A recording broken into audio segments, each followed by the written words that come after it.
we are going to do the chapter 2nd of political theory, class 11th, and the chapter's name is freedom. So firstly, let us talk about what is freedom. Freedom की definition क्या है? Freedom is the condition of being free, having the power to act or speak or think without externally imposed restrictions.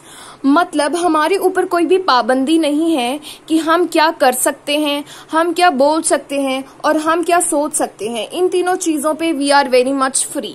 इसे बोलेंगे freedom. So the very first topic of this chapter is the ideal of freedom. इस topic के अंदर हम दो characters के बारे में पढ़ेंगे. First is Nelson Mandela and the second is Aung San Suu की.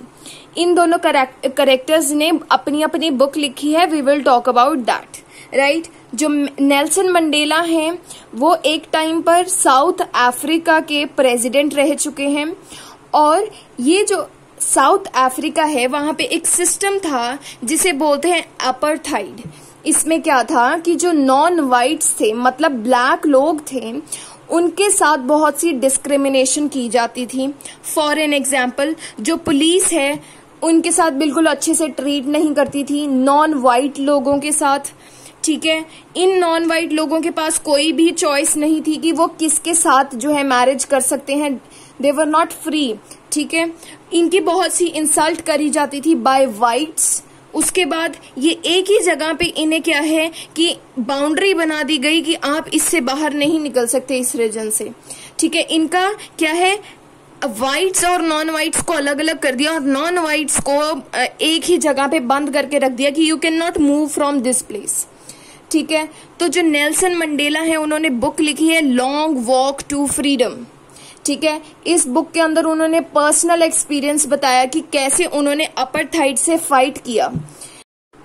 अब जो नेल्सन मंडेला हैं उन्हें, क्योंकि वो इस अपार्थाइड सिस्टम के अगेंस्ट थे, इसकी वजह से उन्हें 28 इयर्स की जेल हो गई और उन्होंने एक बहुत बड़ा पर्सनल कॉस्ट चुकाया इस फ्रीडम के लिए, राइट. तो इससे पता चलता है कि फ्रीडम कितनी इंपॉर्टेंट है, कि लोग जो हैं वो अपनी लाइफ जो है इसमें इन्वेस्ट कर देना चाहते हैं कि लोगों को फ्रीडम मिल जाए, बाय माई लाइफ ऐसा हो जाए, राइट. तो वो कुछ भी नहीं कर सकते. He was in solitary confinement. Solitary confinement का मतलब होता है कि एक पर्सन जो है अकेले एक रूम में बंद कर दिया जाता है और जेल की तरह उसके साथ ट्रीटमेंट की जाती है. So the next character is Aung San Suu Kyi. ये जो है म्यांमार की सिटीजन है और इन्होंने बुक लिखी है फ्रीडम फ्रॉम फियर. ये जो है गांधी जी से बहुत ज्यादा इंस्पायर्ड हैं. ये गांधी जी के नॉन वायलेंस को बहुत ज्यादा फॉलो करते हैं. तो म्यांमार जो एक कंट्री है इंडिया के पास, उसमें जो है मिलिट्री रूल था इनके टाइम में. तो ये चाहते थे कि डेमोक्रेसी आ जाए. अब डेमोक्रेसी की डिमांड की वजह से ऑंग सान को जो है हाउस अरेस्ट में रखा गया था, मतलब घर में बंद करके रखा गया था और ये कहीं पे भी जा नहीं सकते थे. तो क्या हुआ कि इनके जो हस्बैंड हैं वो इंग्लैंड में रहते थे और उन्हें कैंसर की वजह से उनकी तबीयत बहुत खराब थी.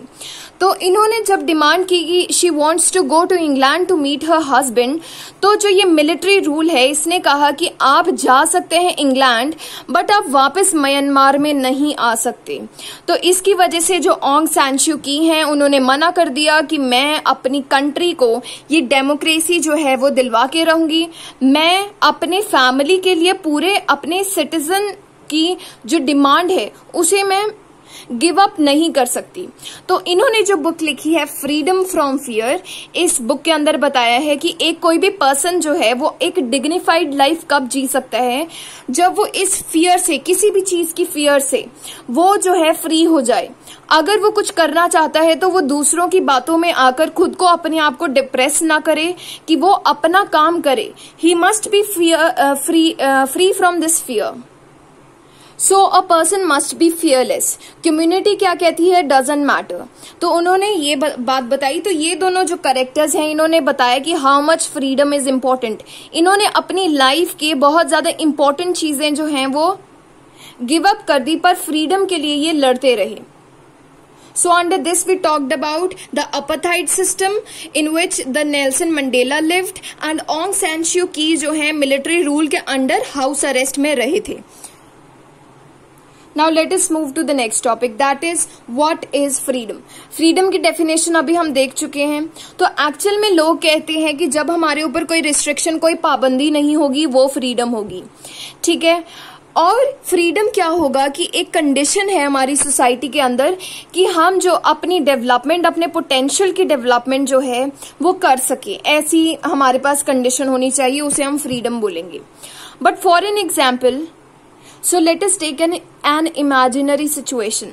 फॉर एन एग्जाम्पल, कोई ट्यूटर हैं, उनके पास एक पुअर पर्सन आते हैं कि आई वॉन्ट कि आप मुझे पढ़ाएं and I am ready to pay your fees. ठीक है, मैं आपकी फीस भर दूंगा बट आप मुझे पढ़ा दें। बट जो ट्यूटर हैं, for an example, he is not ready कि मैं पुअर लोगों को नहीं पढ़ाऊंगा। ठीक है, आई डोंट लाइक देम। ठीक है, वो ऐसे कह देते हैं।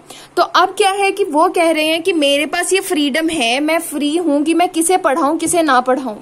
राइट, बट अब क्या हो रहा है कि वो जो पुअर पर्सन है उसकी खुद की पोटेंशियल की डेवलपमेंट तो नहीं हो रही। राइट, तो इसकी वजह से हमें क्या चाहिए, कुछ ऐसे जस्टिफाइड सोशल कॉन्स्ट्रेंट्स चाहिए। मतलब कि कई ऐसी पाबंदियां चाहिए जो कि जस्टिफाइड हो, जो कि जरूरी हो और जो कि डिजायरेबल हो सोसाइटी के अंदर, ताकि ये जो डेवलपमेंट है वो हो पाए, ताकि ये जो पुअर पर्सन है इसे भी एजुकेशन मिल पाए। राइट, तो ये जो पाबंदियां हैं वो कैसी होनी चाहिए, वो डिसीजन होता है ताकि हम पता करें कि कैसा रिलेशन है पर्सन और सोसाइटी के बीच में। क्या ये सोसाइटी बहुत अच्छी है या फिर ये सोसाइटी नहीं है अच्छी, तो उसकी इन दोनों के रिलेशन से पता चलेगा कैसे कॉन्स्ट्रेंट्स जो है इम्पोज कर दिए जाएंगे इस सोसाइटी के अंदर।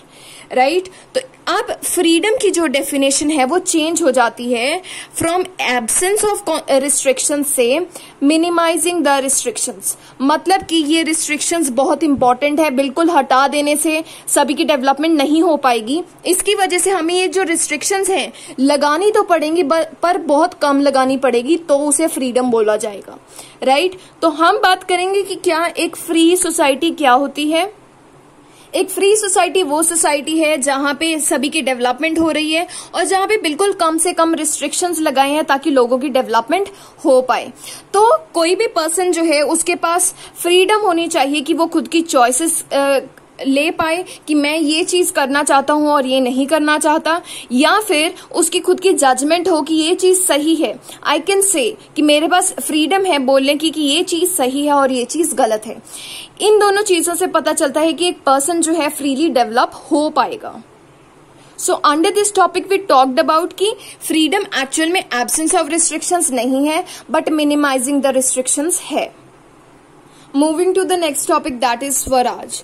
स्वराज क्या है, इंडियन व्यू है फ्रीडम का। स्व मतलब सेल्फ, राज मतलब रूल। स्व मतलब खुद करना, सेल्फ। राइट, तो इससे दो व्यूज निकल के आते हैं। फर्स्ट है रूल ऑफ सेल्फ, कि हम जो है रूल करेंगे, हम करेंगे रूल। ठीक है, इंडियंस करेंगे रूल। सेकंड है रूल ओवर सेल्फ, कि हम रूल करेंगे और हम अपने ऊपर रूल करेंगे, कोई बाहर का ब्रिटिशर नहीं आएगा to rule on us. Right, इसे बोलेंगे स्वराज। ये गांधी जी का व्यू पॉइंट था। ठीक है, तो जो बाल गंगाधर तिलक हैं उनकी बहुत ज्यादा एक फेमस जो कोटेशन है वो है Swaraj is my birth right, कि स्वराज मेरा जन्म सिद्ध अधिकार है and I shall have it, और मेरे पास ये स्वराज होना चाहिए कि मैं खुद के ऊपर रूल कर रहा हूं, कोई मेरे ऊपर रूल नहीं कर रहा। एंड गांधी जी ने अपनी बुक लिखी थी जिसका नाम था हिंद स्वराज।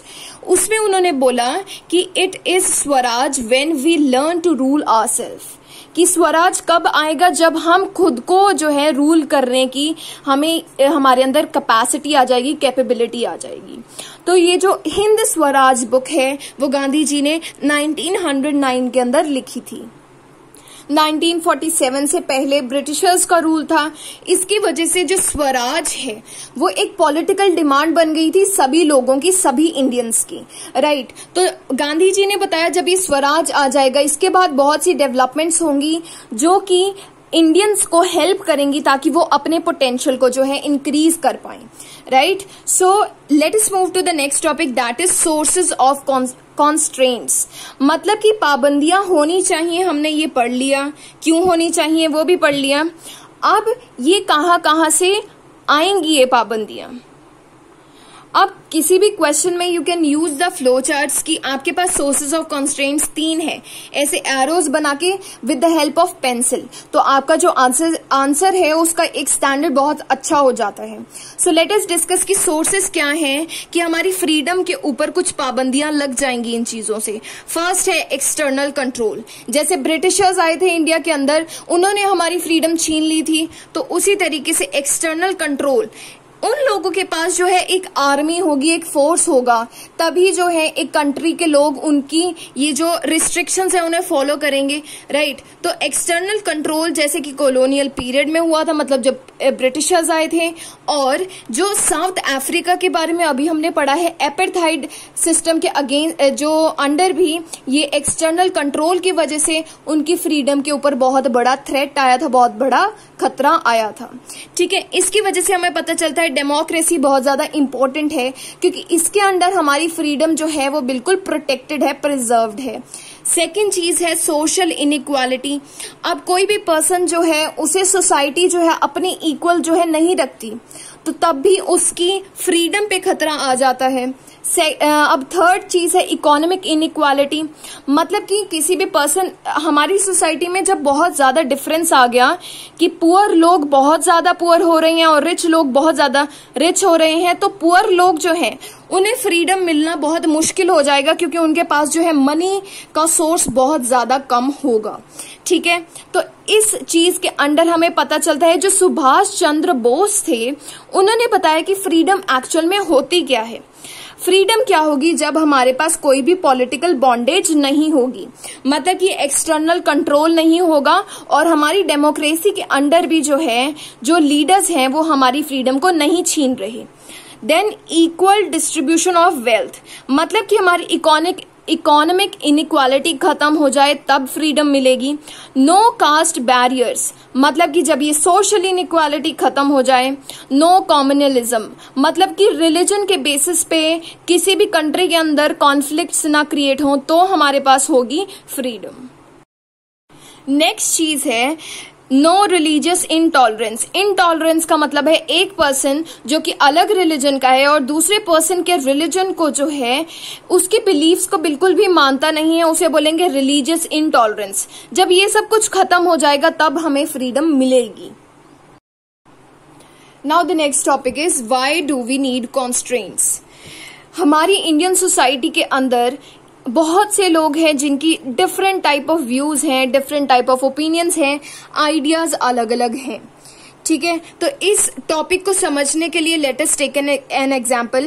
एक पर्सन कहता है कि जो अनटचेबिलिटी है वो गलत है, और एक पर्सन कहता है कि अनटचेबिलिटी सही है, ठीक है। तो ये पर्सन क्या करता है, इस person for an example he was weaker than him, तो क्या इसको इम्पोज करता है, अनटचेबिलिटी को प्रैक्टिस करता है इनके ऊपर, ठीक है। तो अब क्या होगा, इन दोनों के बीच में एक कॉन्फ्लिक्ट आना शुरू हो जाएगा। जब उन्होंने इम्पोज किया तो एक कॉन्फ्लिक्ट शुरू हो जाएगा, किसी हायर लेवल पे जाके शायद वॉयलेंस भी जो है शुरू हो जाए, ठीक है। अब इस वॉयलेंस को कंट्रोल करने के लिए कि इतने डिफरेंट आइडियाज हैं हमारी सोसाइटी में and we can not allow the violence to take place, तो इसकी वजह से हमारे पास कुछ पाबंदियां होनी चाहिए, मिनिमम बहुत कम सी पाबंदियां होनी चाहिए ताकि ये वॉयलेंस को कंट्रोल कर लिया जाए।